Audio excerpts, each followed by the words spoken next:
Don't talk about playoffs. You kidding me? Not a game. We talking about practice. We thought they were, and we let them off the hook.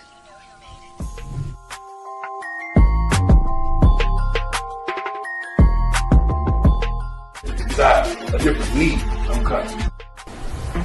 I'm flat out coming.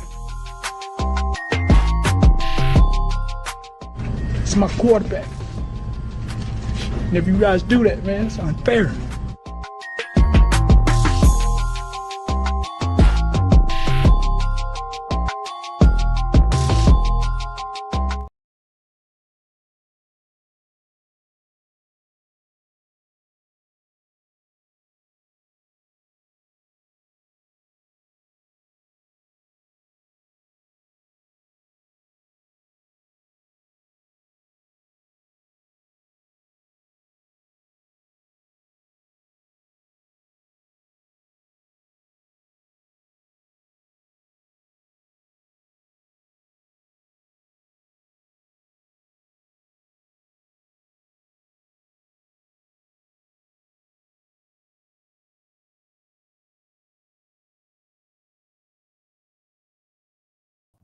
What's up, everybody, and welcome to this week's edition of Sports Reporter.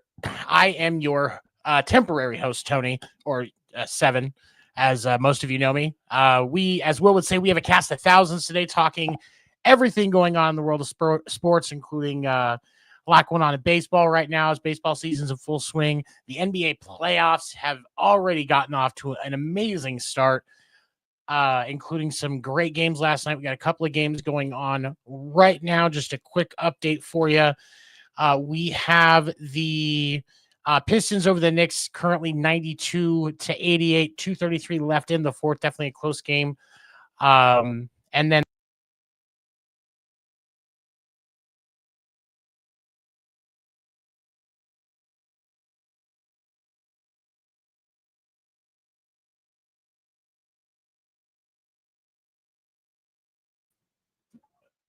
Yo, can you hear me, Seven? You may be muted, bro. I think you're muted. there we go. Now I can hear you. How did that mute me? I was just talking with that. Yeah. I don't know. That's No weird. idea, man. I don't know. Your computer doesn't like you this morning. Yeah, I don't know. know it's or this afternoon, this evening. Jesus, I think it's morning. Do you know what time it is, though? Apparently, yeah, it's 9:04 because I'm here on the podcast. But yeah, I don't know what your intro was there, but I'm going to assume, in the words of not my champion John Cena, I think what you were saying was a clickbait question. So I will not be answering that tonight. A clickbait question. Oh, you got to watch his press conference from after WrestleMania. Okay. I haven't seen it yet. The dude gets asked 4 questions, and 3 of them are legit sources. Like, it's Muscle and Fitness Magazine, ESPN, and USA Today. And the questions are legit. Hey, so you won your 17th title. We didn't see The Rock show up tonight. What's the relationship between you and The Rock? And Cena kind of goes,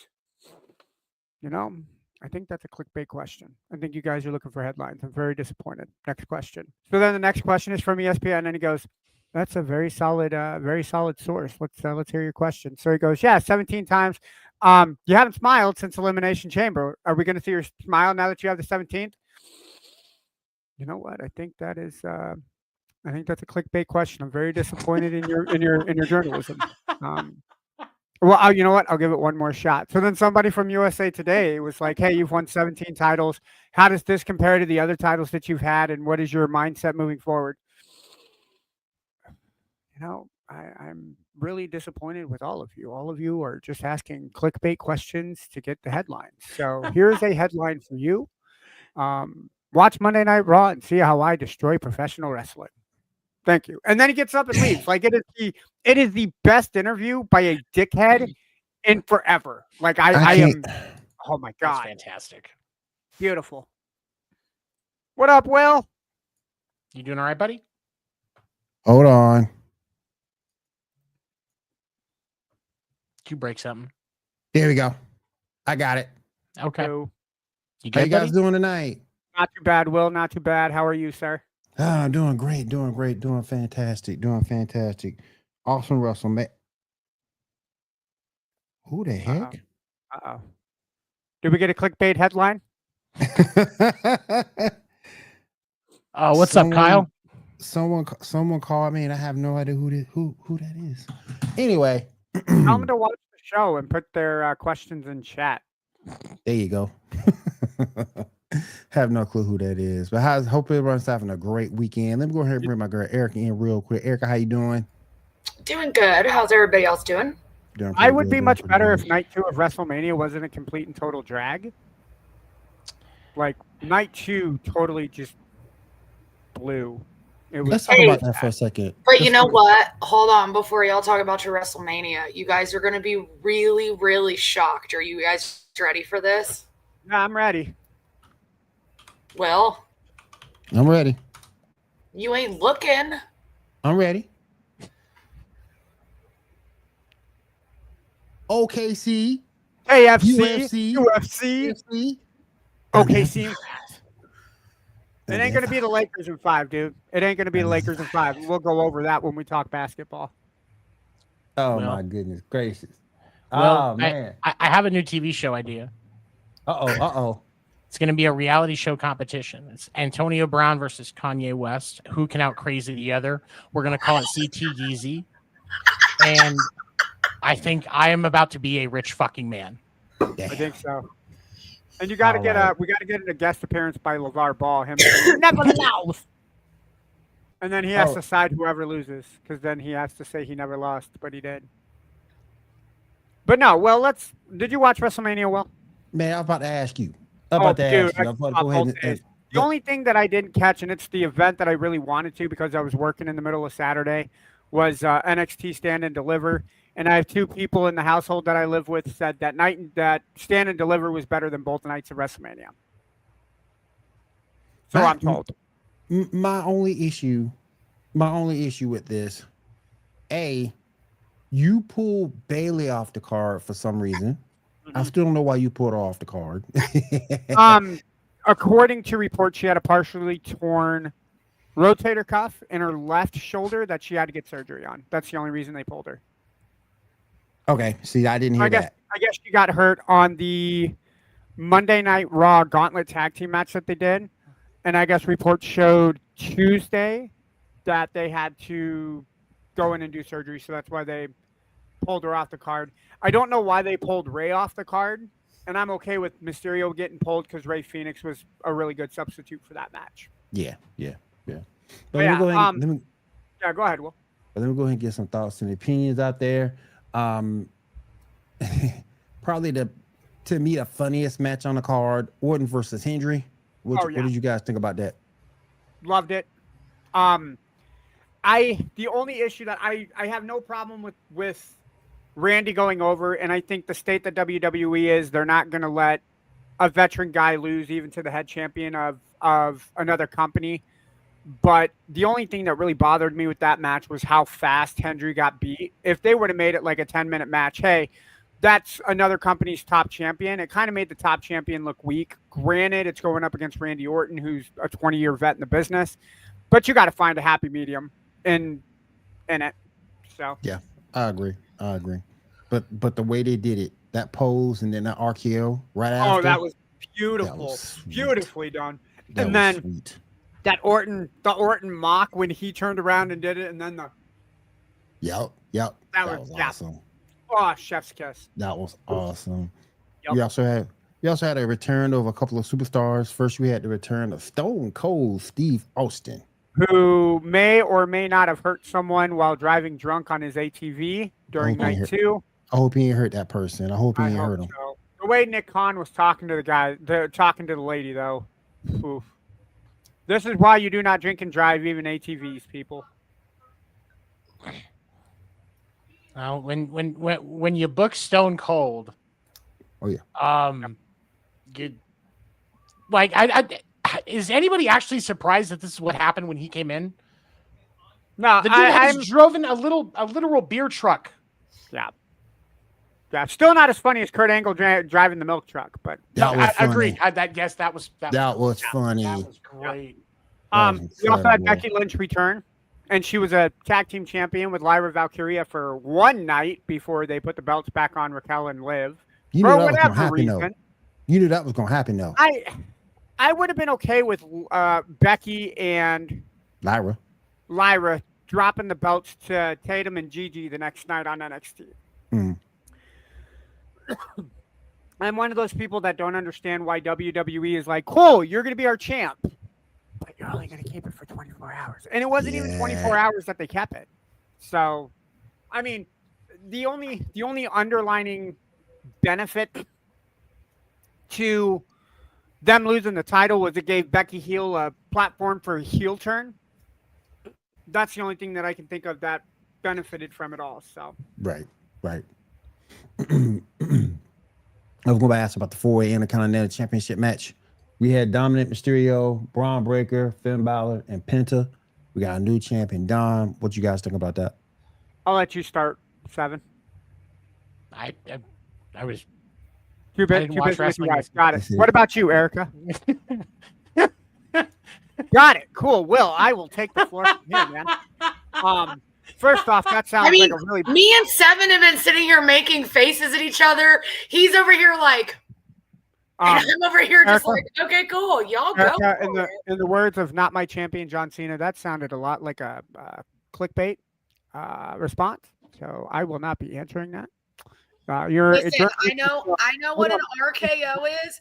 And I know who Roman Reigns is. All right, that's my tribal chief. Number one. But no, you better shut your fucking mouth, sir. In all seriousness, though, Dominic Mysterio got the title. I may not. You might be on top of me, but you're not choking me, so you don't get to talk, Will. Roman's not choking you either. I'm about to choke the fuck out you if you keep talking. I've been a Mariners fan. We've been choking all of our lives. So then you'll be used to the feeling. You'll be okay. Yeah. Joke's on you. He's into that sort of thing.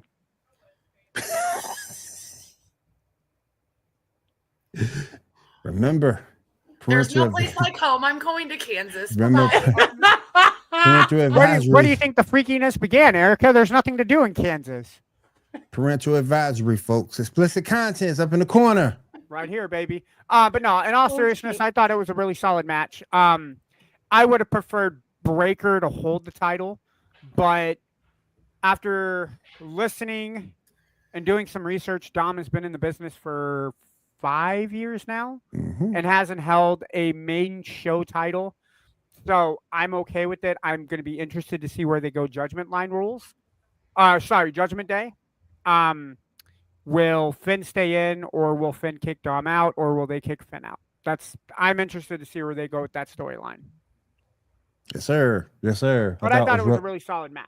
I thought it was well deserved for Dom too. I thought it was well deserved for real. He needed that. Yeah. He needed that. The guy I can't stand, the dude that is just blah for me. Drew McIntyre versus Damian Priest. I was okay. I was okay with that match. Hi, Callie. Yeah. Hey, Callie. What's up? Hi, kiddo. Not much. What's up? That match, take it or leave it. I mean, Damian Drew kind of needed a PLE win. He's been dropped a lot, especially in some really brutal ways. He has. So it was about time. I mean, if you look back, WrestleMania of last year, he got the championship win over Seth. And I mean, 5 minutes of celebration. And then over the next year, between SummerSlam, between Royal Rumble, between Elimination Chamber, these people below us are totally making fun of us, Will. That's clickbait. Mm-hmm. You just need to stop. Mm-hmm. I'm not making fun of you. I was doing the chicken banana. Chicken banana. Lava, chicken. Listen, Lava if chicken you had is teenagers really around good. you, if you had teenagers around you, you'd understand, but you don't. So Yeah, that's why he's not on the list. Nope, I'm not. I'm not on the list.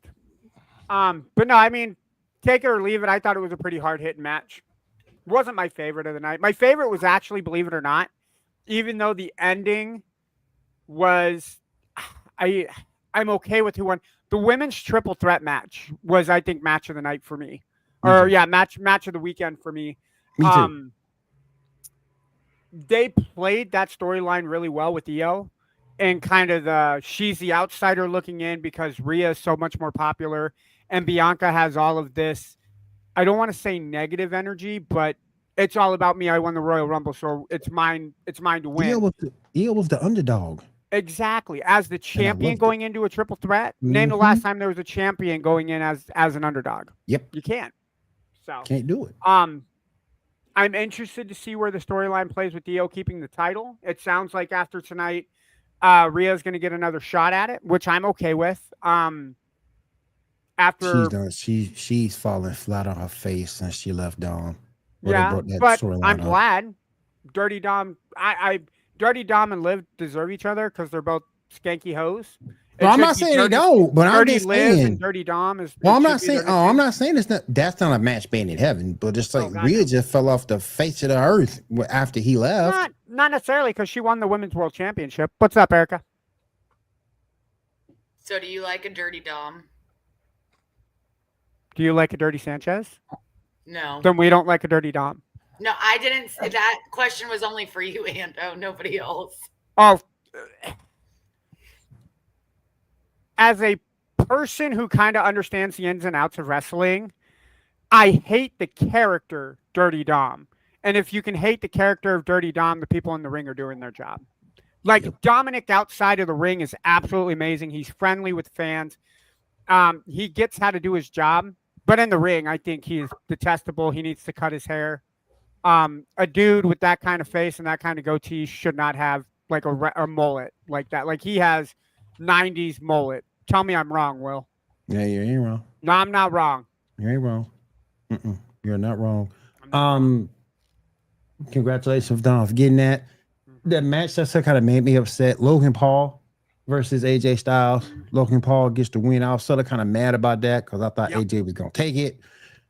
But it is what it is. So, if the rumors are correct, AJ should be out of WWE within 6 months unless he re-ups his contract. So, it doesn't really do AJ from a WWE standpoint to get the win. However, to put a part-timer who's not there on a full-time schedule, who's not a full-time WWE person, like he has his YouTube personality, he has his podcast away. Logan Paul just rubs me the wrong way. And after catching an episode of his Paul American show, like I detest him even more. Like, and then Karrion Kross said it best because he was on the Raw recap. I saw that. How he just, the people in the suits go F yourselves. It's like, he's not wrong. You have all these people who have been on the roster. You have all these people who are making cameo appearances. So they have to be cleared in some way, shape, or form. Right. And then even Karrion Kross, who's from Las Vegas, who wrestled at the SmackDown in Las Vegas, the only thing you can get him on the show is a cameo in the match. Come on, WWE, fix your shit. New Day are your new World Tag Team Champions. They defeat the War Raiders. I could care less. Yeah, I don't say the New Day are the greatest tag team because they don't have Big E no more. I think Big E kind of carries it. Don't get me War wrong. Raiders not that great of a team. No, they're not. Like WWE needs to reestablish their tag team wrestling. Like their tag team wrestling back in from 2001 to 2010 was golden. Yep. And since like 2012, it's like, okay, 2 random guys. You guys are big. You got beards. You'll be warriors. War Raiders. There we go. Like the primetime, or not the primetime players. Street Profits. I love the Street Profits. Me too. Put Jimmy and Jay back together once Jay loses the world title. Please put the 2 of them back together. The New Day are a good tag team. I mean, I like them better as faces, but they're having a pretty good heel run. But besides those 3 tag teams, who do you got? I mean, Ciampa and Gargano are good when you give them somebody to work with. But Right. What'd you think about your boy Jacob Fatu getting that win? Nada. Who did I want to win, Will? Say it with me. Who's running the game right now? Say it, Will. I know you want an LA Knight to win. LA Knight. Yeah. So in LA, I mean, it was a good match. Like, I'm not disappointed in the performance of the match. Like, I thought the match was probably solid 7, maybe 8, 7.5 out of 10. Yeah. It was probably one of the more entertaining matches of the night. Jacob deserved that though. Yeah. If you look at his journey, he deserved it. Yeah. But the fact that he got a title before Solo is kind of ha ha ha ha. I see what you're saying. What about your boy Jay defeating Gunther? I got a problem with that match. Yeet. The match was underwhelming. Yep. Absolutely. All the hype built up to it, and Gunther taps out in 4 seconds after he gets put in the chokehold. No. That was my issue. The makings of the match needed to be fixed. I'm not mad that Jay won.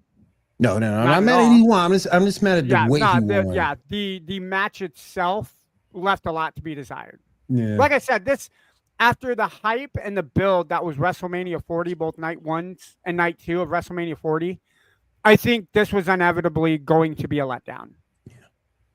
Yeah. 2 more matches real quick. Jade Cargill gets the win against Naomi.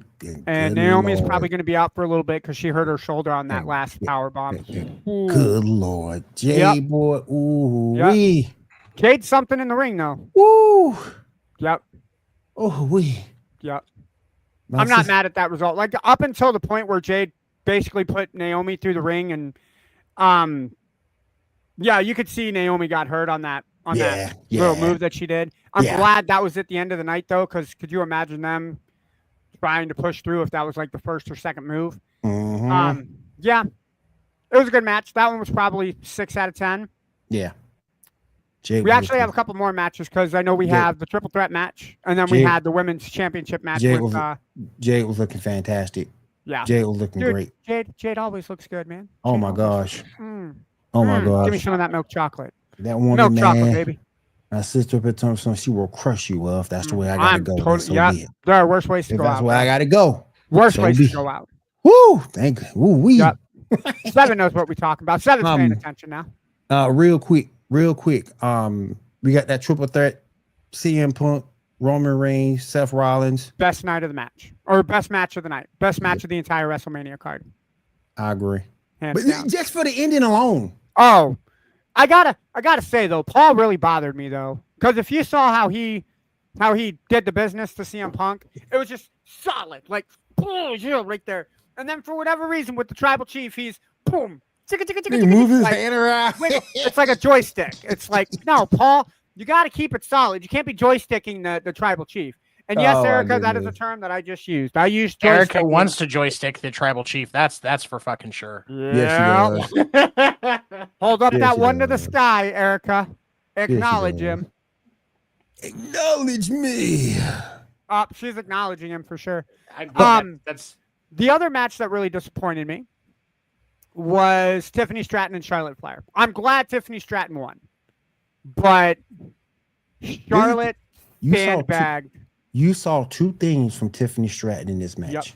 The first thing you saw, she's still green. The second thing you saw, she needs to work on her cardio, something fierce.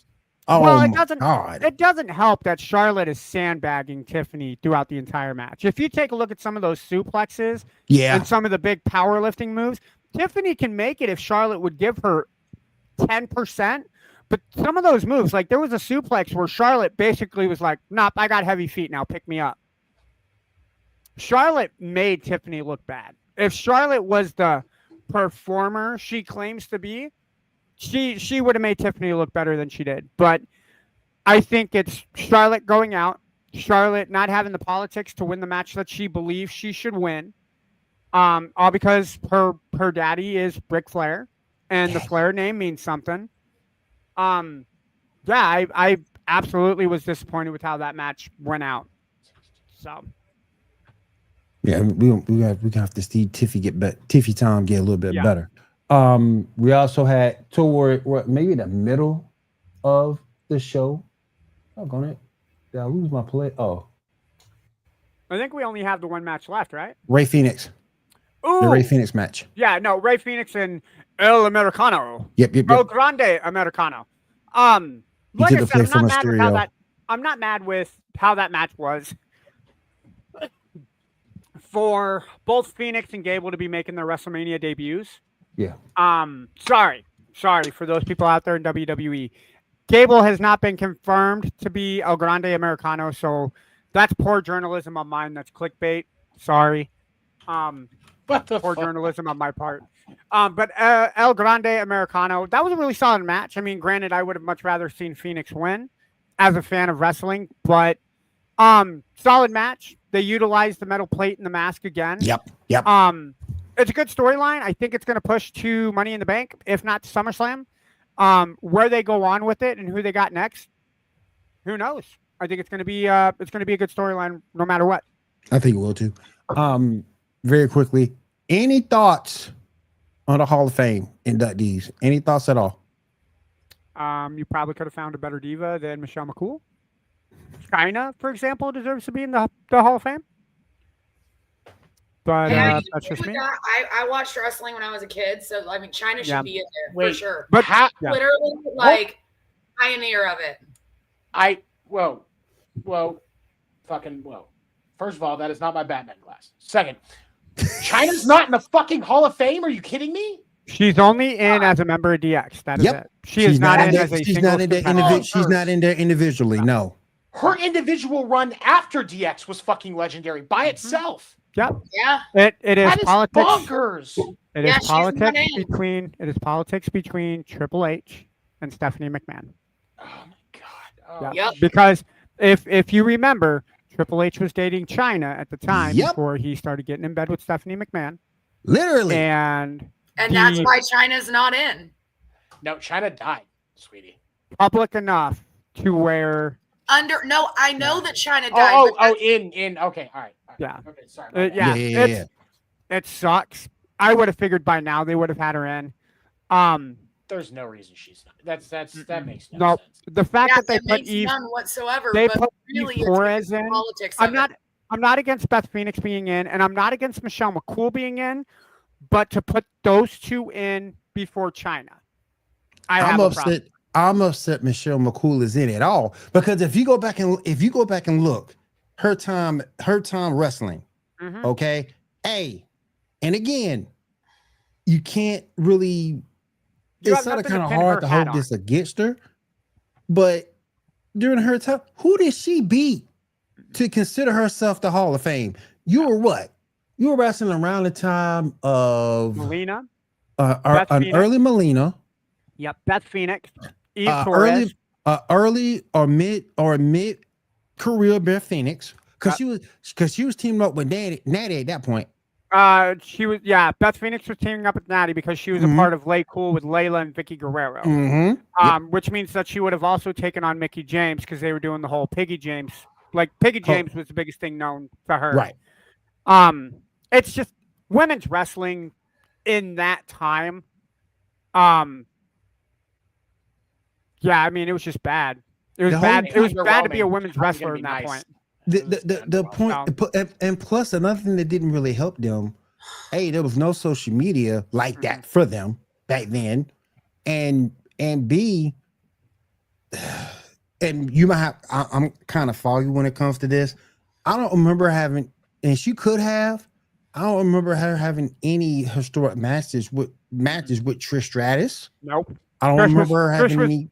Trish was before Michelle McCool. She was before then she Michelle. was Michelle McCool was also after Lita as well. So, so the two pioneers from the Attitude Era and the beginning, the ruthless aggression era. Yeah, I mean, Lita and Trish carried it. Trish brought in Mickie James. Then you had Melina towards the tail end. I remember a few good matches with Victoria. Yeah, but Victoria was also because she started her career with Stevie Richards as kind of like the really, really, pardon my language, crazy bitch. Yep. But yeah, I mean, it's you can't. The only defining trait that I can think of with Michelle McCool is her storyline between her, Layla, and Mickie James. That's the only one that really comes to mind. Yep. She didn't have a singles WrestleMania match that I can think of.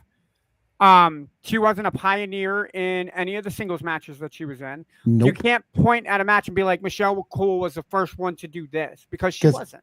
Because every Hall of Famer that I've seen has had at least one, even Coco Beware. Yeah. And he got in for just being a hand. Even Coco Beware had a definitive match. Every Hall of Famer I know of has had a definitive match to say this person belongs in the Hall. Yeah. And I never saw that from Michelle McCool. Oh. Again, it's another reason why you could argue. I think Kelly did more for wrestling than Michelle McCool did. That's a good point. Yep. That's a good point. Yeah. But otherwise, I was okay with everybody else.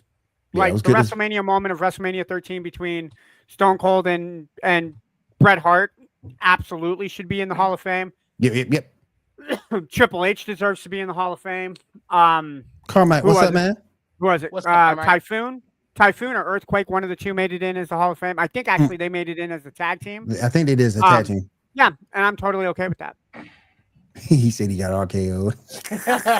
Dude, I'm not gonna lie. Like WrestleMania Night 2. You good, brother? You good? I stayed up. I watched the entire thing, and like I said, I mean, even the main event, even Cody and Cena, just seemed to drag. But I think, and part of the reason that I think that match dragged was because it's part of Cena's heel persona now, where back in the past, Cena would wrestle because the fans wanted him to wrestle. Now it's like, hey, John, you're going to wrestle. No, not. I'm just going to, there's an arm drag.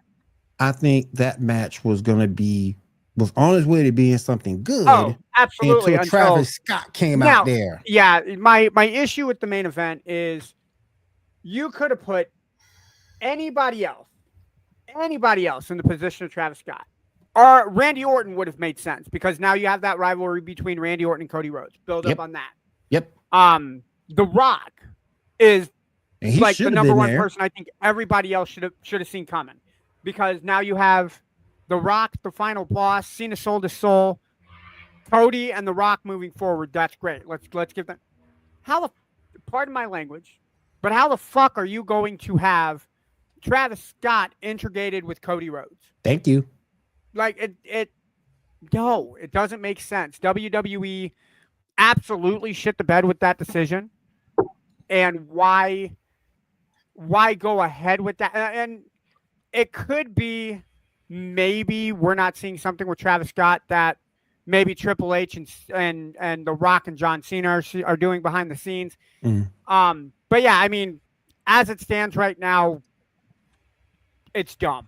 Right. It's dumb. All right, you guys, let's go ahead. Travis and get into the real sports. It was just a buffer. All right, let's go and move over to the NBA. Already, my night is good. As 7 has going down on the ticker. Appreciate you doing that, 7. The Knicks take a loss, 100-94 to the Detroit Pistons. That's good to see. Anytime the Knicks lose, I'm happy as I don't know what. This series is tied at 1-1. What do you guys think about this series? Is it going to go the distance?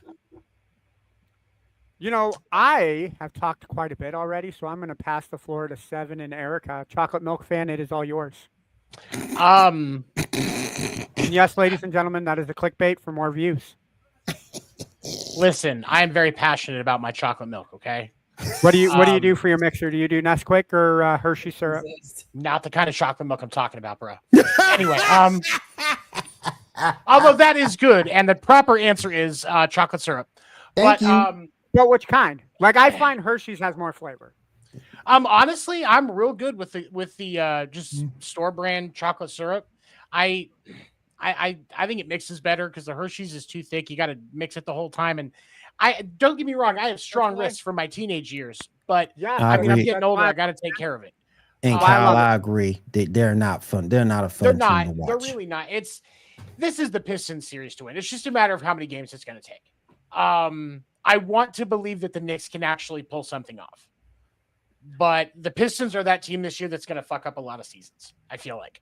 A lot of energy. I mean, not quite obviously the bad boy Pistons, but like there's just a lot of youthful hunger and energy on that squad.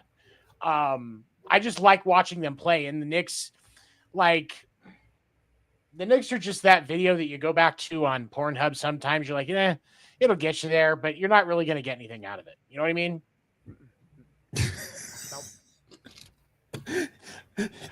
I saw you, Ando. I saw you, Ando. I saw you. Ando say, nope, I ain't gonna do it. I ain't gonna do it. I ain't gonna do it. Oh, believe me, I have plenty I want to say about the PH site, but I'm gonna. Oh man, the Knicks have to clutch, grab, and flop to beat the Pistons. I agree. Oh man,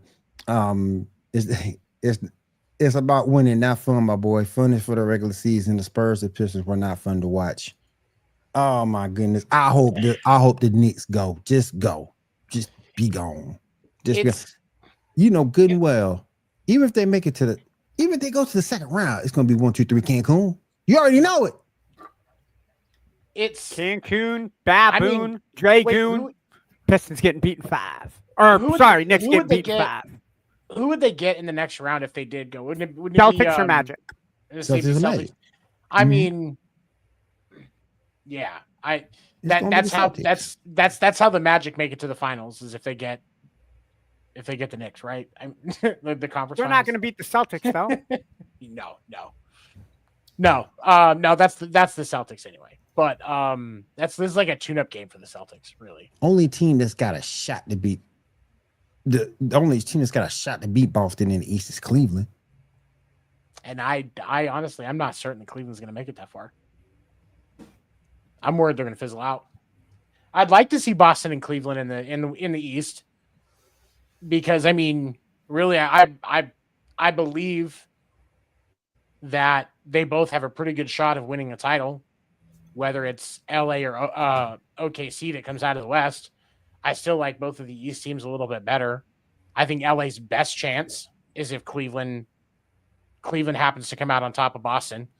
And I think that's the perfect scenario for the NBA too. Think about it. This could be LeBron James last season. And you get the chance to put the Cleveland Cavaliers and the LA Lakers in the finals.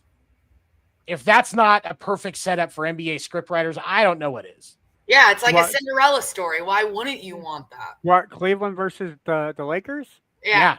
Think about that. I would vote for Cleveland to win 4-2. Like, I do not want LeBron to win a ring. And listen, LeBron goes out, and the Lakers lose that series. I fully believe that the Cavs could win that series. Yeah, the Cavs win that series. LeBron brings Cleveland their second ring in his tenure. That's funny. Let's talk about Does that mean he'd get credit for the ring then? Hey, yo, you guys beat my Lakers. That means I got another ring. Yeah, we got 2. I got 2. That gives me 5 rings now. 5 rings to Michael 6. In Cleveland, they're giving him credit.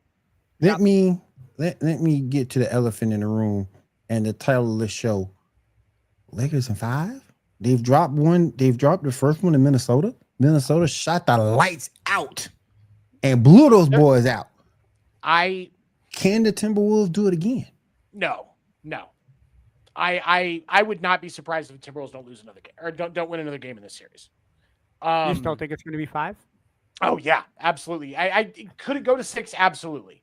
But the Lakers are going to win this series. This was the Lakers letting them get falsely confident, first of all. And second of all, watching what their game plan was. Like Carmike, dude, that's what I'm saying. Like if there is an NBA scriptwriter, that will be our sign. Nobody else has talked about it before now. But think about it. LeBron's last finals is Lakers versus Cavs. That's just, it's fucking historic. But the truth, yeah. The damn it. Yeah, go ahead. Sorry. I'm going to check the score. All right, let's move on over to the Golden State Warriors and the Houston Rockets series. We got the Golden State Warriors getting a win. We go up 1-0 in that series. My issue with Houston, that offense, they don't have a consistent offense. They don't have a consistent closer to close things out. And plus, they had a ton of turnovers in this game. Can Houston get game 2? I think they'll get 2 games in this series. The problem with Houston is they're hella young. So this is a big stage for them to be on against a team who, yes, Jimmy Butler is a midseason acquisition. Pazinski, the other white guy that they have that can shoot threes out of the building, he's young and doesn't have any playoff experience. But as long as you got Draymond and as long as you got Steph, this Golden State Warriors team is tough to beat. Even if Steph has an off night, somebody will pick up the slack. And I think we saw that inexperience in the playoffs for Houston in game 1. I went into this series believing it was Houston's to win. I now think it's Golden State's to lose, just because of the experience and how much of an advantage that Golden State team has over Houston. I think it'll go 6. Yeah, I said Steph and Draymond. What up, Carmike? But yeah, I think it's Golden State will take it in 6. All right, let's move over. Let's go ahead and get Erica involved over here. Let's go and get Erica. It's Jimmy Buckets and Steph Curry. Let me go ahead and bring Erica involved here. Her OKC Thunder gets a huge blowout win against the Memphis Grizzlies. The Grizzlies just gave up. Listen, I don't even think that they knew that they were supposed to play a game. I think they just like I don't know. I'm not.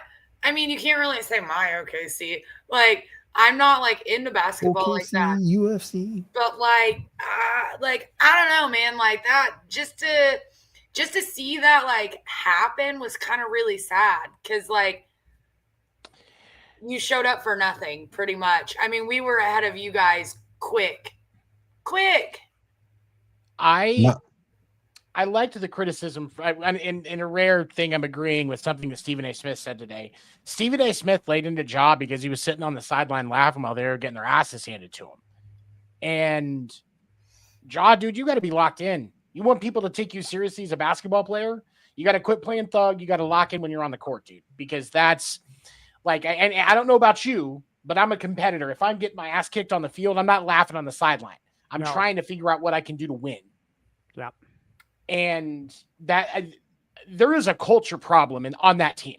There has to be. Absolutely. A leadership problem too. I mean, there's definitely a leadership problem. Because if Ja Morant, because we said on a Coffee and Sports this morning, if Ja Morant's your leader, you ain't got no leader. No. Yep, 100%. Ja Morant is caring too much about his GTA celebrations than worrying about getting his team to win on the court. There weren't grenades. He does not want to grow up. Like, that's the truth of the matter. Ja Morant does not want to grow up. No. I think at this point, a suspension for his celebrations wouldn't even do any good. Like, he'd just come back and be like, oh, I got a whole new list of celebrations. Yeah. Not a fan, man. Not a fan. Yeah, I feel you. I'm just kind of over him, honestly. Now. Is it just me, or do the Memphis Grizzlies and the Atlanta Hawks have like this really scary mirror image of each other, where their top player is not the leader that they have. The coaching on the team is good, but not great to get you over the hump. But Atlanta And fired the they're coach. both- The Hawks fired their coach today. Yeah. And then on top of that, they both play in heavy football state. Ando, did you see that comment? Yeah, I don't want to grow up. I want to be a Toys R Us kid. Click, click, click, bang, bang, bang. Well, I mean, you know what? And that kind of lines out motherfucker. because you got Trey Young that looks like Angelica's doll Cynthia from Rugrats. Good God, 7. No, tell me I'm wrong, bro. Hold Tell on. me I'm I wrong. gotta say it. 7, that sounds like a clickbait header for us to get headlines and views. Next question, please. Next take. Clicks and views, sir. Clicks and views. Clicks and views. Next one. Erica, what are your thoughts? Yes, Erica. What are your thoughts? Never mind. Erica is on the podcast for clickbait reasons, for us to get more views because she's the only girl. Next topic, please. I'm going to give you guys a No, headline. I'm just here for Will to decide how much child support he's going to pay me. That's what I'm really here. Any thoughts on Knicks and Clippers real quick? They're playing right now. Denver's got the early lead, 31-29. Any thoughts on that series? We can raise the child support real quick. I think Knicks and Dang. Clippers. I think Nuggets and Clippers go to 7. Yeah. I do too. I think it'll be a home series. Every team will win their home games in this series. I think OKC is going to win it all. Considering they have the best record in the NBA, they better. I mean, That's the sign that they're not going to.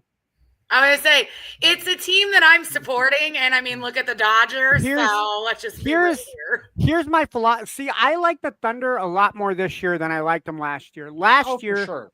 they were the Houston Rockets, right? They had a high seed in the playoffs. I think they were even the 1 seed, if I remember right, because they were the youngest team ever to clinch the 1 seed in the Yep. playoffs. Yep. I think you're right.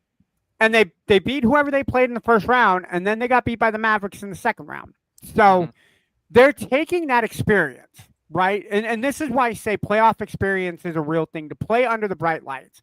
It's different for you to play in the regular season, right? Because there's 82 games, and you can afford to lose, like they could have afforded to lose 15 more games if they really wanted to, but they didn't. So I think this is the mentality of OKC, where now we have that playoff experience. We're going to be a different team. We're I not can see depending that. on one guy to pull us through. So Carmike says OKC is going to fall short and then bring KD home to win the Listen. championship. Shady is not coming back. We to OKC. don't want Cupcake back. Bye. He left. He did us dirty. We don't Hey, want him back. Erica. The only one that would come back would be Westbrook, and that's the But only one. hold on, wait a minute. Okay, I'm gonna play devil's advocate. Yeah, go ahead. I'm gonna Ask, play bro. devil's advocate. That's all He you ever do. he was a free agent. And I'm not going to disagree with It's you. like He he was demanded a free. trade. It's not like he demanded a trade. He was now I'm you can not- now you I'm can Hold on. now you can Technically, now he you did- can fault him for he ended up. I understand that point, but he was a free agent. He had the right to leave. Devil's I'm advocate. not- That's all. I'm not He did. disagreeing with you. Awesome, you're playing devil's advocate, but Cupcake. That's a clickbait word used to get more views. But no, for real. Let's get real, guys. Okay. Back in like 2018, Westbrook did demand a trade. He did not want to be the only superstar in OKC, so they traded for Paul George. And Paul George got there, played 1 season with them, got beat by the Blazers on a last-minute buzzer beater, and was like, "Nah, fam, I'm good. I'm out." I'm out. I'm out. I'm out. So Westbrook did demand a trade. It just wasn't him that got the trade. Right. It like I say, man, it's just you could get upset about where he went, but and another thing that makes me upset, because people always say if he would have came back, he eventually would have won. Do we know that for sure? I don't honestly, think no, you guys go ahead, because I got a theory on that. Do we know that for sure? I honestly think if you were to put, I'll be honest, if you were to put KD probably back on this squad, there's a real big chance that it could. But back then, But if back he, then, no. if he came back, Nope. Is he signed back with Russ? And you kept, because there was $1 million that kept James Harden from leaving OKC, and they don't want to give him that $1 million. He was out. But if they signed Kendrick Perkins back, if you would have brought him back, if you brought that same crew back, I have a theory. Honestly, say they would have won one. I have a theory, Will. I have a theory. Go ahead. If the Oklahoma City Thunder, the year that they traded James Harden to Houston, right, in that sign and trade, right, Harden obviously did not want to be the sixth man. He wanted to be the starting shooting guard, which I think was problem number one, because Harden at that point had proven that while a spark plug off of the bench, I think it made more sense for him to start with Russ and KD. If you would have signed James Harden to the deal that he wanted, you only would have had 12, 13, $14 million in Lux penalties, because obviously the cap raised the way that it did the year after. Right. Damn it, Rob's talking about the Raw after Mania, and I'm trying to focus. The Serge Ibaka deal, the KD and Westbrook working together, that's a team that would have won a championship in a year or two kept together. You cannot tell me otherwise, because of the chemistry that those three guys had. All three guys were MVPs within 4 years. You cannot tell me that they would have put some form aside to make that work and win a championship. With Scott Brooks as head coach, absolutely. That's what people say. That's what people say. I'm gonna step away real quick and catch the end of this. Give me a second. I'll be right back. All right, but that's what people say. All right, let's go. Picture a Never mind. Nope. Thank you. I have a lot of questions when he gets back. Okay. Let me see. Westbrook was too selfish to win a championship. I happen to agree. Yeah. I kind of can't disagree with that either. I can't disagree with that myself. I honestly, I think Westbrook was a problem. I think honestly, if you remove Westbrook from that situation, I think you keep the rest of that team together. Outside of that, and replace Westbrook with somebody else, even if they aren't as much of a contributor as Westbrook was, because at that point he was definitely still more of in his prime and useful. Yeah. Even if you get someone that's not quite as much of as a contributor on the court, the attitude change and the culture change on that team, I think, makes enough of a difference that you can get into that hump and you can win a championship. But I've been out on Westbrook for a long fucking time. Long time. Yeah. So I maybe that's just me. No. It's legitimate. We'll see what he's playing right now, so we'll see what he does with the Nuggets. All right, let's go ahead and get to some MLB action. I know Erica wanted to bring something up tonight. What the fuck did I want to bring up? I thought you wanted to talk about a video you posted in the group. Did I? The softball league. Okay. No, I mean the softball league. I'm all confused now. Don't worry. Okay, never mind. Don't worry about it. You're okay, pretty lady. Yeah. Okay. So let's talk about one of the biggest games over the weekend. The Cincinnati Reds absolutely clobbered the Baltimore Orioles. Baltimore Orioles 24-2 yesterday. There was only 2 home runs in that game. Do what? You may as well call them Oreos. It was a dessert game, so why not? Yeah. 24-2. There was only 2 home runs in that game. Both of them obviously by the Reds. One of them was a grand slam, but everything else was just hitting and hitting and hitting and hitting. And the Baltimore Orioles need to do something about their pitching. That's especially in the AL East, because Boston is finding their way. They're starting to find their offensive bat. Definitely better in the pitching once they get rid of fucking Tanner Houck. And he started on that motherfucker. Fucking 12 runs in 3 innings to the fucking Rays. Dickhead. But the Orioles got to figure it out, because that AL East is nasty. Toronto's not playing around. And Toronto is the team that everybody's like, fuck those guys. No, they're staying in it. Tampa Bay clearly isn't going to go away anytime soon. They don't even have their own stadium. I was going to say, Tampa is over here doing what they can to keep in. Exactly. And that's the thing that's like Tampa's playing in Steinbrenner Field. I think so that might actually be helping him though. Because one of the things that I don't think is talked about. So the field that the Rays play in right now, it's the Yankee spring training field. Yeah. It has the exact same dimensions as Yankee Stadium for the playing field. So it's got that short right field, similar to what you get in Boston, but it's one of those areas where you got that easy little spot. You can just dunk it in there, like a little chip shot, 300-foot home run. It's the Rays are going to win a lot of home games, and that's going to keep them as a relevant contender this season. So I definitely think another reason why the Rays are doing and sitting and pushing to where they are is because maybe they feel they got something to prove with the whole not having their field, not having, like, hey, look, like we're worth it. Let's get our field back. Let's go. Right. Well, and I mean, the whole thing, like with the stadium and everything else that's been going on, like I could see some motivation there, but it's that whole thing is just an interesting scenario with the Rays because they had a brand new stadium getting built or that was going to be built. They hadn't quite broken ground on yet. The Rays backed out of that deal because of the repairs that they have to make to this stadium.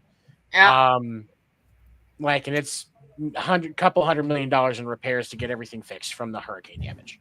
Like it's a lot. But no, Kyle's right. This is the frustrating part. Like the Trop is a horrible field to play in for the players, like both the home and away team. Like I would not be surprised if the Rays actually enjoy playing at Steinbrenner Field more than they did the Trop. I mean, they probably do. Let's be real. Well, I mean, and of course it's the Yankees organization, so their spring training facility is fucking first class. Yeah. But I mean, the Trop is a horrible stadium, like just horrible. And now we're going to be waiting even longer. There's been some speculation that we could see the Rays end up getting moved to Orlando. But is that a bad thing though? Honestly, I don't think it's. Go ahead. I don't think it's Orlando is a tourist attraction. So people coming by going to Disney World, Universal Studio. That could be a smart play. What do you got? But I mean, Tampa's kind of a tourist attraction too. Not the same. Not the same. No, agreed. It's definitely not. But it is still somewhat an attraction. And I mean, I don't know the logic or thinking of it, but isn't that potentially why they put him there in the first place, was to detour and have more attraction go to Tampa to make it bigger? You also got the Bucks sitting down there too. Right. And the issue is the issue is revenue. And that's the hardest thing. And the second thing is when you look at the location, there's always going to be a risk of hurricane damage because Tampa is in a spot where, and I can tell you this because I have sold home insurance in Florida. Tampa is in a spot that a lot of hurricanes go over. So there's always that risk. Orlando, not near as much of a risk. Does it happen? Orlando is absolutely. Orlando is center massed in Florida. Yeah, exactly. And I know that because I used to live in Daytona Beach. And when I went down to Daytona to see some family in 2022, we took a trip to Orlando. And while Orlando does have the hurricane risk, obviously everywhere in Florida is a hurricane risk. You don't have the potential for as bad of flooding in Orlando as you do in Tampa. Tampa is coastal, super coastal. I am actually an advocate. If you wanted to test the market of both areas, rebrand Tampa to the Florida Rays for 2 years while you decide where you're going to put them. Play some of your home games in Orlando. Play some of your home games in Tampa. But obviously this year it's not going to happen because the schedule is already out. But next year, while they still try to figure out, are we going to work towards the new stadium? Because it doesn't sound like they're going to put any money into Tropicana. They just might as well. They're fixing it out. They are fixing it back from the. Yeah. They're making the repairs, but it's going to take a lot more money to not just the repairs to get the Trop to where it to be played where it needs to be, to where it's in a quality that's a better standard than where it's at right now, because it arguably is right now one of the worst ballparks in the game. Mm-hmm. I do want to ask you a question, Seven, as I'm looking over everything right now. Your division leaders right now, Yankees, Tigers, and Rangers over in the American League. Mm-hmm. Is any team overperforming in those Rangers. spots? The Rangers. Not for long though, because the Mariners are catching up. Yeah, the Mariners. The Mariners are actually starting to see some consistency helped by their pitching. Their pitching is making it to where the offensive need isn't as great. Do they still need to build on their offense? Should they be trying to find some other pieces? Absolutely. But the Mariners are the Mariners are a better team. The Angels actually, a lot of people haven't really given the Angels a fair look, but I will tell you this: they have they're at third place in the division. They actually are not as far behind a positive run differential as the Rangers. The Rangers are actually at a -14 for run differential. They are an absolute fraud in first place right now. And I will say that having watched them. Their last 10, they're 5-5. Yep. The Rangers are a fraud in the West. They Mariners are going to go away. Mariners are 8-2 in their last 10, and the Mariners, believe it or not, have the fourth highest. They're tied for the fourth highest run differential in the AL. Now, granted, only 5 teams in the AL have a positive run differential. Just 5. That's it. Right. But, I mean, you've got, like, the only team in the West that is actually properly sitting where they should be, and they're really not as bad of a team as they look, as the A's.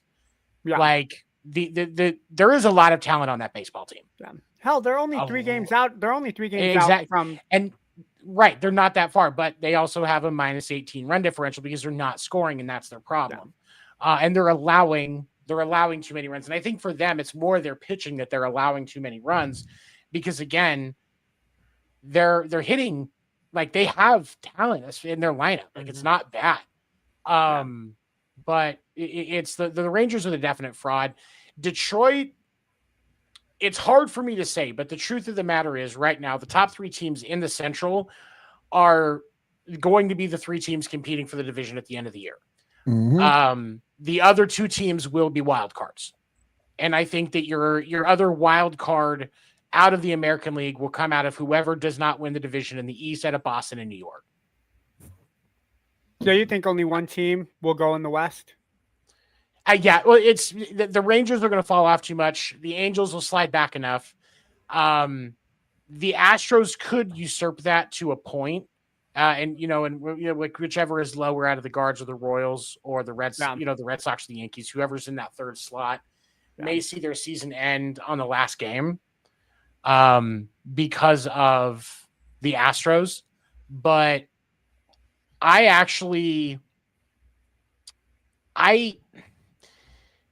something tells me the Astros are going to fall apart this year. I don't know what's going to cause it. I don't know when it's going to happen.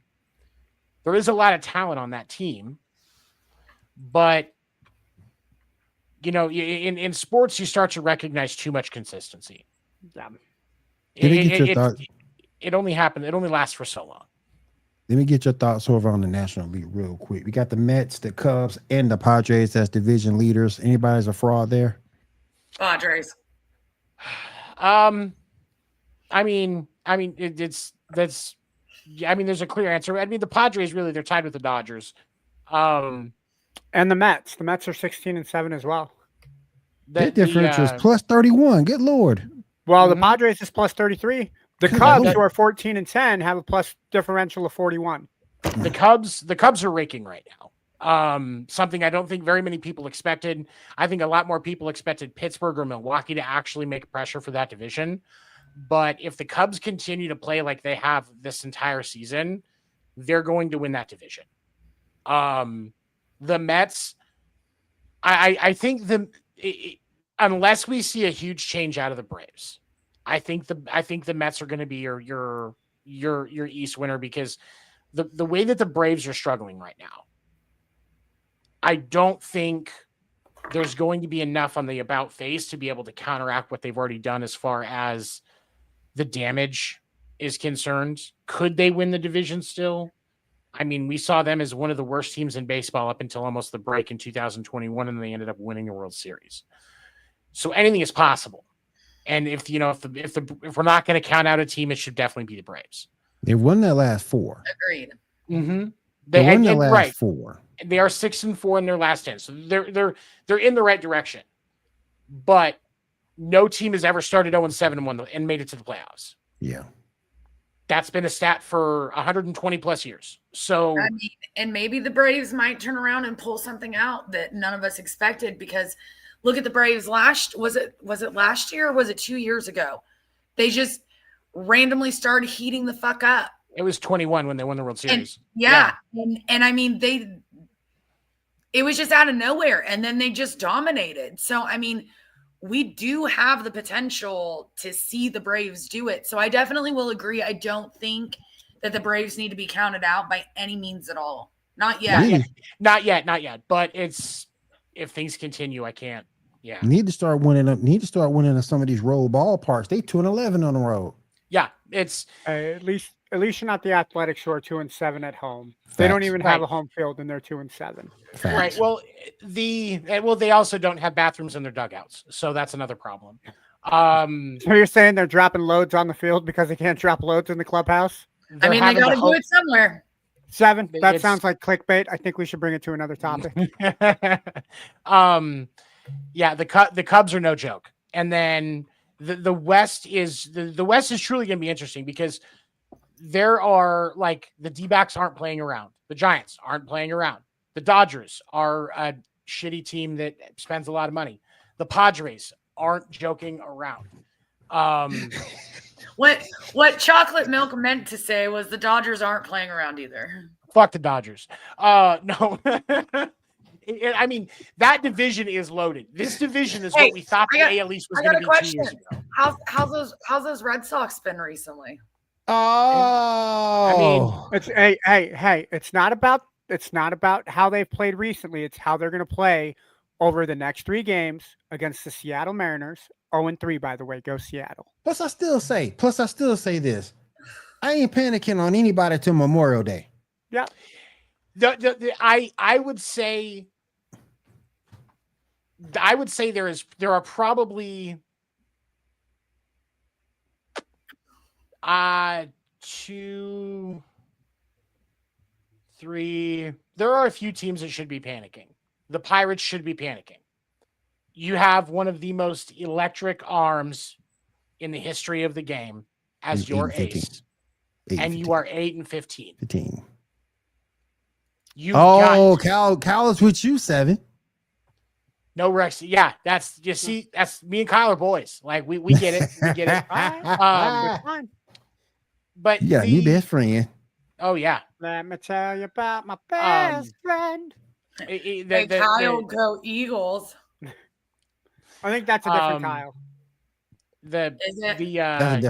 Yeah. It is. Damn. Yeah, the Pirates should be panicking. Absolutely.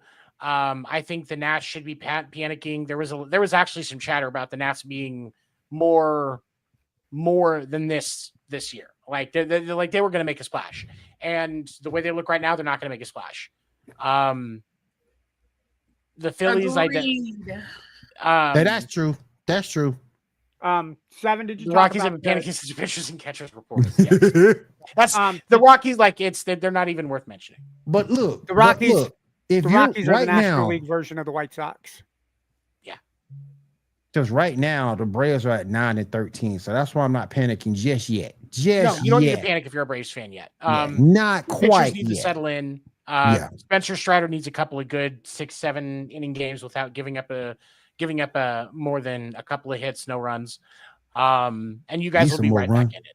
They need some more run support too.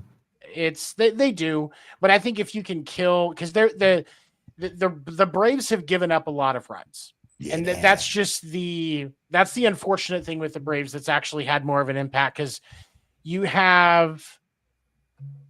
they gave up 6 against the Jays the other day. They gave up 8 against the Rays last week or a couple weeks ago. 6 against the Rays. I mean, they're just 4-0 against the Marlins. The Marlins. They lost 4-0 against the fucking Marlins. Yeah. The Marlins fired their GM because they made the playoffs. They had a 1, 2, 3, 4, 5, 6, 7 game stretch where they only scored 8, 9, 14 runs, and they won 1 game. They got outscored in that same stretch by, it was like triple that. Like it was insane. The Braves, and that was the issue at the beginning of the season, is the Braves were hemorrhaging runs. Yep. The Braves were hemorrhaging runs. And so you're not gonna win games giving up runs like that. Yeah. So it's, if they can get back into a groove, I mean, they're on a 4-game streak. They've won 5 of their last 7. They're playing the Cardinals right now, which are a very good tune-up team. There's a lot of potential for them, but they've got to get into their groove now, because if they don't start, it's going to be a lot harder to get into it. Yeah. Just one went thing on I did IL want fucking again. Good God. Yeah, that's what I was about to say. Strider just went on the IL again. So that's the Braves are just getting hit after Can't hit. win and for losing. Strider is really fucking them. They can't win for losing. It's, I mean, Strider is to the Braves what Paul Skeens is to the Pirates. Like, literally, that's what it is. Yep. And the Braves lost a lot of pitching in the offseason, too. And I think some of that, it wasn't as bad because you thought you were getting Strider back at the beginning of the year or very soon after, so you could withstand some of the onslaught of what you lost in Strider and in Scherzer and Fried. I think was who they lost. I know they lost Scherzer. I think there was one other one that they lost, but like you're okay with losing at least one of those. But now, like, I mean, it's not like pitching is a hot commodity right now in baseball in general. Mm-hmm. In general, pitching is a hot commodity right now. So you're going to start seeing bullpen arms move. You're going to start seeing prospects move, because pitching is a hot commodity right now in baseball, because there are people that have a huge gap. Speaking of moves, the Cubs did add relief pitcher Pomerantz from the Mariners earlier today too. Hey, Tony. Strider is on IL for hamstring. Motherfucker. God damn it. I like Strider. He's such a good pitcher. If he would stay healthy, he's a difference maker for the Braves by himself. And that's why I compared him to Paul Skeens. Like, he just, his impact lightens the load on the bullpen for the next few days. One of the things how deep he can go. One of the things I know about the Braves, though, your farm system, you've done a good job over the years, majority are having a good farm system and being able to bring guys up who can produce. That's really gonna have to happen now. Really have to happen now. You're gonna have to bring somebody up. They're gonna have to step in and produce for them at the plate. So here's the thing too, with Strider side, according to this article from ESPN, it says with Strider sidelined, the Braves will go and turn to a bullpen game against the Cards. Well, I mean, at least it's against the Cards and not a team that can actually play well. Right. No, I mean, for sure. Like, it could be a lot worse, because, like, you don't want to throw a bullpen game against fucking Yankees. You don't want to throw a bullpen game against the Phillies. You don't want to throw a bullpen game against the Mets. Like, there's, I mean, honestly, yeah, it could be a lot worse, but, like, at the same time, that's just fucking frustrating. Like, I'm frustrated for Braves fans for that at this point, because that's insane. Yeah. Can we talk about the elephant in the room, baseball wise, if you guys don't mind? Which one? About that fucking 24-2 game we saw yesterday. Happy Easter to the Reds. You guys talked about it when I stepped away? Okay, all right. What? Did I dream that? I brought that up, didn't I? He walked away from the headset, remember? He walked away for a second. Okay, all right. So I did miss it. Okay. Yeah, sorry. Stuff was happening on Monday Night Raw. Man, Will, we should have just sat here and let that go. We shouldn't have said nothing. That would have been hilarious. I'm just, man. I was like, I gotta get that is a bad football. That was a bad football score. I saw somebody said Joe Burrow and the Bengals threw Joe Burrow threw for 3 touchdowns and a field goal, and the Baltimore Ravens got a safety. Which, I mean, for the wrong. Bengals, that would kind of track. Like, Yeah. I mean, No, that sounds like a if it perfectly were the other way- Bengals event. If it were the other way around, maybe because the Bengals don't have a defense, so they would not have shut out the Ravens. Come on, we've seen the Ravens fuck up so many times. Like if it's Okay. a perfect, like I could see it All right. happening. So this is the Lamar Jackson. I got to go to the bathroom for like 2 halves type of game, right? Then Lamar's not on the field. Oh no. It's Okay. just that Todd Monken is trying to get him to throw the entire time. All right. Like he's not calling a single run play. Derrick Henry's just out there like, what the Like, fuck are you doing, Monken? Give me the ball. He's using his game plan that he uses against Kansas City against the Bengals. Like that's what's happening in this scenario. All right, guys. If there's nothing else on the baseball front, let's go ahead and we got some bills that we definitely need to go ahead and pay before we get on out of here for the night. So you guys continue to hang out with us here on Wire to Wire Sports. We'll be right back.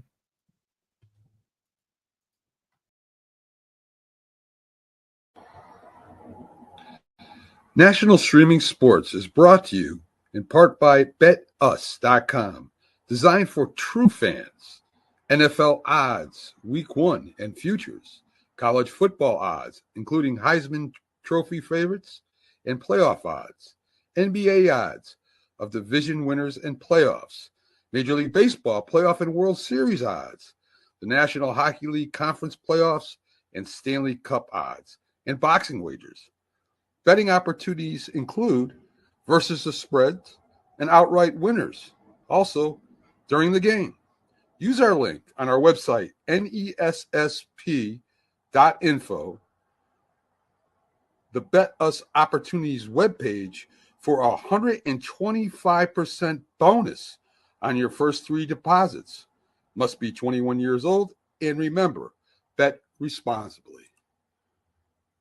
Football season is here, and SeatGeek is my go-to for buying tickets. Now with SeatGeek, every single ticket is backed with their buyer guarantee. We've all had plans change, and when you can't make it to the big game, SeatGeek has you covered. They're the only ticketer that allows you to return your tickets ahead of the event for credit with SeatGeek swaps. So when things come up, I know that my tickets won't go to waste. So what are you waiting for? Download the SeatGeek app to maximize your possibilities and shop live events with confidence.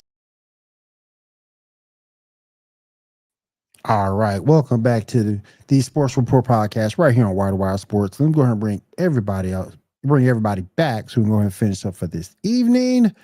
Oh my goodness, got the whole crew with us here. Talked about a lot of things. Appreciate you guys hanging out with us tonight. Good crew, good audience tonight. Appreciate y'all. Let me go ahead and get final thoughts and opinion before we get on out of here. Seven, what you got to finish this up? We need to get rid of the mentality that umpires and referees can't be judged, can't be criticized. The players can't criticize them. I'm sorry, that shit has to go. Agreed. If the officiating gets worse when they think they can't get criticized, and that's the ultimate thing. And they get cocky. They think, it's what I say goes. You can't do that. It's unsportsmanlike to criticize the umpire, the referee in your game. Fuck that. Yeah. It's bullshit. There was and it's this mentality is what has caused the need for the robot umps in baseball. It's going to happen. The worse these calls get, the quicker it's going to come. At this rate, I wouldn't be surprised if they drop it in 2026. Because when they think they can't be criticized, then they immediately think they can control the game. Nobody is there to see the fucking umpires. Nobody's there to see the referees, unless it's for a social media video. Like that's the only people that are there to see the referees. And like in hockey, I absolutely think one of the reasons why I appreciate hockey so much, and I wish that I made time to watch it more, is because if you watch mic'd up videos of hockey games, those refs get so much shit from the players. Like they give and take. Give me that. Give me Chris Foster and Scott or Chris Paul and Scott Foster mic'd up. Give it to me. Give it to me where they can talk shit the entire game. I would watch every fucking video 100 times just to see those two go back and forth. Because I know I've seen Scott Foster, like I've heard mic'd up moments. Scott Foster has some quick wit. and you know Chris Paul's got it, that would be some epic fucking content. But you should be allowed, to the referees, I think, that make the best refs are the ones who know that they come to do their job. People yell at them and they're like, yep. Yeah, you suck. Yep, so does your mom. Your mom taught me how to suck. That's cool. Get back over there. You're good. There's, and this is why they're under so much more scrutiny, because of this pressure, this thing that we sat on for so long, where you couldn't criticize the refereeing. You couldn't No, let them speak their mind. Yeah. I'm sorry, but it's one of the reasons why I would have failed as a professional athlete if I had the ability to make it. Because if I see some bullshit, I call some bullshit. Yeah, no. At the same time, like if I'm a baseball player and I swing, or let's say I strike out at my first at bat, and then the second at bat, it's like a bad call. I can be like, "Yo, you're really gonna do that?" And then if the umpire comes back at me like, "You swung at that first one, you idiot," I'd be like, "Ah, yeah, that's good, man. All right, I'm going back to the but there's got to be a level of respect between the players and the umpires. I get it that at the end of the day, you don't want the umpires and the referees to control the game. No. But at the same time, they're there to do the job, and people make mistakes. So as long as it's not a major mistake, like Angel Hernandez used to do, thank God he's not doing baseball anymore. There was a game last week where Jazz Chisholm got ejected for arguing that was the game he got the 1 game suspension, right? Right. He argued a call from an umpire, got ejected because he was arguing it. Went into the clubhouse, was using social media during a game, which is against the rules, and tweeted not even close. He did remove the tweet, but I'm sorry. It's first of all, you could see that the ball was low, but one of the things that's not talked about is the pitch before that got called a ball and it was a strike, so he should have been out then. But there's no reason. I have no problem with exactly. No, this is exactly it, because we want these guys to play raw and emotional and put all of that and leave it all out onto the field. Guess what the cost of that is? Sometimes I'm going to look at that umpire and say, you should call the Lions Club for some free fucking glasses with that vision. Like, what's the problem? I don't get what the problem is. If I'm not physically assaulting, I'm not saying, you are making fun of their race, their religion, a disability, a protected characteristics of some kind, then it's not a problem. If it's literally just you suck at your job, no, you suck at playing, I don't see what the fucking problem is. Yeah, there's got to be some banter between player and umpire, player and referees. So, agreed. Right, Ando, what you got coming up this week, my friend? First off, Will, that was a clickbait statement that you just said for more views. I'm also offended that you made me go before Erica. That is very poor journalism on your end there, sir. I do apologize. But no, for real. Your boy Ando goes back to work tomorrow for a full week. He'll also be working at the sports store on Sunday. But that's all clickbait. If you guys want to follow me, just follow me around, and I will tell you to get lost. Erica, what do you have to finish this up tonight? Before you say anything, Erica, just remember that also was clickbait for more views. So, yeah, end the show. Mr. Ed's been dead for a long time, bro. Stop it. That's my heel really John big Cena. show. That's my heel John Cena voice. Okay, you have to watch the interview. Watch the interview. Yes, you do. For real, okay. You do for real. You guys are all something else. Will, I'm super offended that you made me go last and let everybody else go first. Now you just got to say that that's clickbait, and we're doing it for headlines. That's all you have to say. I mean, really, at this point, I don't have to say it. This is for headlines, baby. Say it. Listen, I'm giving you the honor to close us out tonight. I mean, I wasn't really complaining. I was trying to just make fun of fucking Ando because he's a pussy complaining because I'm offended. But he's also a Mariners fan, so he should probably be used to smelling pussy a lot, right? Because it's fishy over there. Yeah, Oh, I mean, it's right there God. by Pikes Market. So yeah, have you ever I've tossed been to the Pikes fish there? Market, damn it. Have you We're not going to tossed the see. fish? I've been to Pikes Market. We're not going to sit here and disrespect Pikes Market. No, absolutely not. And then have No. you had Listen. Ivers clam chowder? No. Don't talk. Listen, You got to have Ivers clam chowder. you've also had your churro fucking fill somewhere too, Will. So we ain't gonna discuss that one either. Okay, that for real was You'll never call me clickbait, and back, we're by the getting way. headlines right there. You never called me back, by the way. Did she Hey, you sprinkle gonna the promise? cinnamon and How the hell sugar you on gonna it? Will? promise? How the hell you gonna promise somebody? How the hell you gonna promise somebody some Cheetos? Do you want to call a brother back? That's just Maybe- disrespectful. Maybe That's she just ran so out of cinnamon and sugar. Will. disrespectful. Maybe She she ran out found of cinnamon somebody and with a. sugar. Maybe she found somebody with a full size churro instead of a bag of mini churros. You mean a ding dong? Nick. Ding dong instead of a Got Twinkie? him. Got him. Erica got them cupcakes over there. Count it, Oh my god, Kobe. Colby. that girl can never call me. That girl can never call me back. Never ever. She. Oh shit. How you gonna do your boy? But How you Will, what gonna if do she your boy comes like back that? with them ho hos? Will, How you gonna get your boy like? How you gonna do your boy like that? Will, How what you if gonna do she your comes boy back like with that? the ho hos? Say If what? she comes back with the ho hos, you got to let her in, bro. You got the Jesus she fucking bringing them ho hos for that ding dong, bro. Come on. Okay, so back on topic. So OKC thinks they're gonna win it all over here. That's where I'm sitting.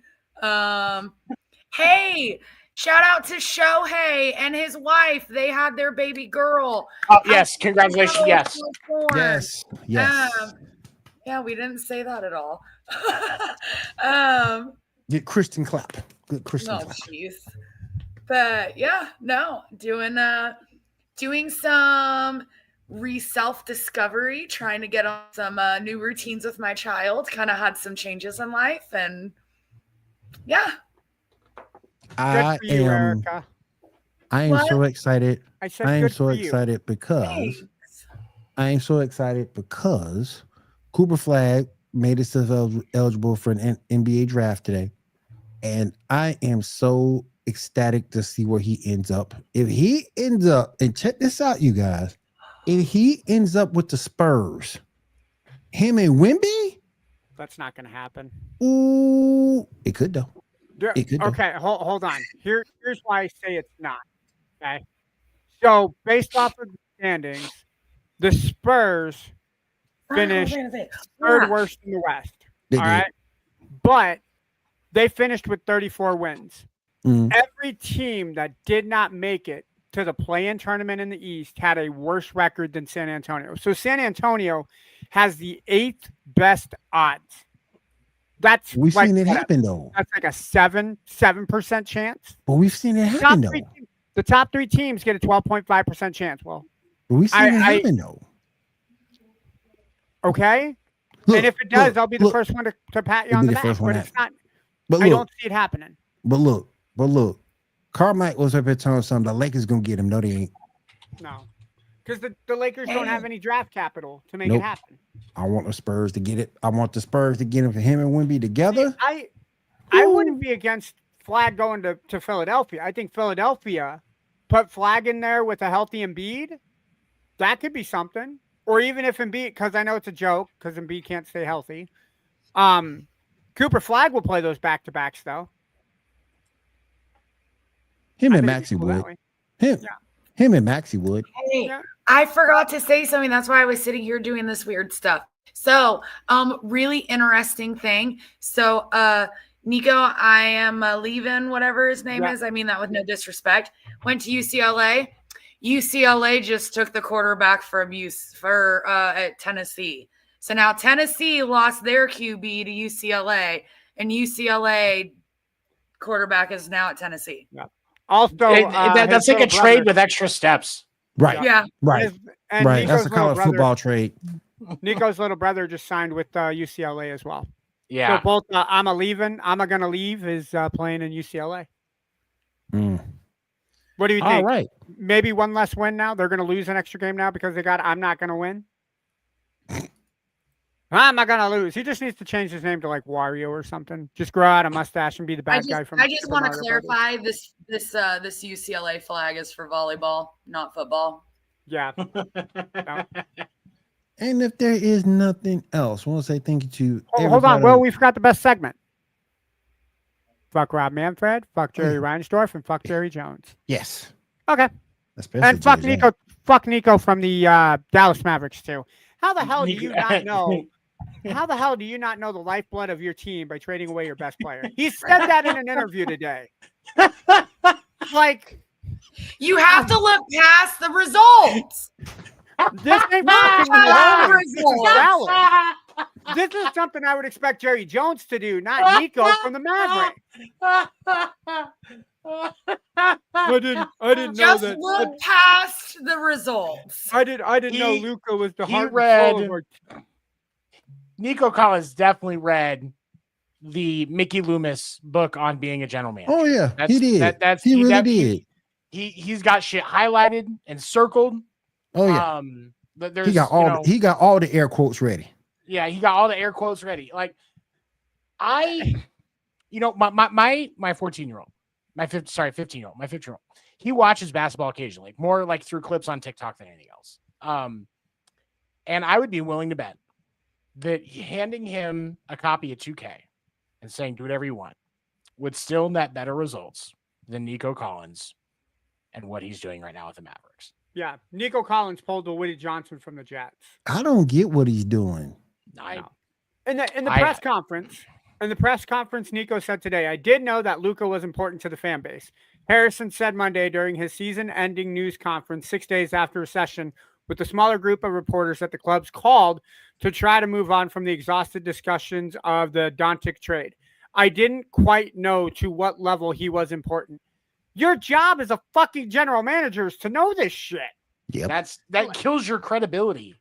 Yep. He like should just be completely. Can we please get Mark Cuban back? Mark Cuban, take back majority owner, become the general manager. I mean, if he waits a little while longer, the value is going to drop enough that he can get his shares back for cheaper than he sold them for. Yep. At this point. Yep. I mean, but is he going to want to? Realistically, Nico Collins set them back 5 years at a minimum to be in contender, probably 10 years before they're an actual championship team. Yeah, if they can get that way, because the West is going to be competitive for the next 10 years. Yeah. Yeah. Even when, now. Yeah. Even when LeBarbie retires, the West will still be competitive. Absolutely, because with as young as that OKC Thunder and Oklahoma City Thunder and the Houston Rockets teams are, those are the two teams you're going to have to watch for the next 5+ years in the West. And the Lakers, the Luka Lakers aren't going to be a joke. You know, they're going to put money in that. They're going to build around them. They don't give a fuck about luxury tax. Yeah. So it's the Matt Ishbia is eventually going to figure shit out in Phoenix. And the Suns will be a contender at some point. I don't know how long it's going to take, but they will get there. Mm-hmm. I could see Golden State fizzling out, but I mean, realistically, I mean, if Memphis gets an actual leader, they now own that division. Yeah. If Zion can stay healthy with CJ, good luck with that. Yeah. I mean, there's a whole lot of things. They've got so much. They're going to have to work hard to just be a playing team. Yep. Why would you want to buy into that now? Because what's crazy is they are actually in a worse situation trading away Luka than Phoenix is right now in their present situation.